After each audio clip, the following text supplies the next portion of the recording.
বৃষ্টি কমায় উত্তরের নদ নদীর পানি কমেছে, তবে লালমনিরহাট, কুড়িগ্রাম, গাইবান্ধায় তিস্তা ও ধরলা নদীর বিভিন্ন পয়েন্টে ভাঙন দেখা দিয়েছে। জিও ব্যাগ ফেলে ভাঙন ঠেকানোর চেষ্টা করলেও প্রবল স্রোতের কারণে তা ব্যাহত হচ্ছে। এদিকে পদ্মার পানি না কমায় এখনো ডুবে আছে পাটুরিয়া লঞ্চঘাটের সংযোগ সড়ক। সহকর্মীদের তথ্য ও ছবিতে প্রতিবেদন। লালমনিরহাটে তিস্তা ও ধরলার পানি বিপদসীমার নিচ দিয়ে বইছে। নদী পাড়ের নিচু এলাকার মানুষ ফিরতে শুরু করেছে নিজের বাড়িতে। কিন্তু ধরলার ভাঙনে লালমনিরহাটের মোগলহাট এবং কোলাঘাট ইউনিয়নের কয়েকটি গ্রাম নিশ্চিহ্ন হয়ে যাচ্ছে। দেবে গেছে কোলাঘাট বন্যা নিয়ন্ত্রণ বাঁধের বেশ কিছু এলাকা। আমাদের কত যে দুঃখ ব্যথা সেটা আমরা জানি, তাছাড়া কেউ জানবে না। ধলার ভাঙন বদ্ধ যদি সরকার না করে, কেয়ার না নেয়, তা তো করা কিছু নেই। আমরা নদীর ধলাত ভাসিয়ে যাই। খুব আতঙ্কে আছি।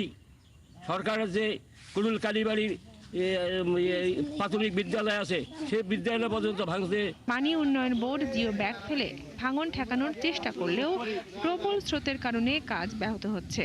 নদীর পানি যত কমছে ততই তীব্র হচ্ছে ভাঙন। জিও ব্যাগ দিয়ে আপাতত বাচ্চা রক্ষা করি, তারপরে এটা বোল্ডার ছাড়া, ব্লক ছাড়া, ভালো কাজ ছাড়া এটা সম্ভব না আটকানো। প্রায় মধ্যরাত পর্যন্ত চেষ্টা করে আমরা আশা করি যে বন্যা নিয়ন্ত্রণ বা গত 2017 সালে ভেঙ্গে যে 4 জন লোকের প্রাণহানি হয়েছিল এবং আমাদের সদর উপজেলা বন্যা প্লাবিত হয়েছিল, সবকিছু থেকে আমরা রক্ষা পেয়েছি।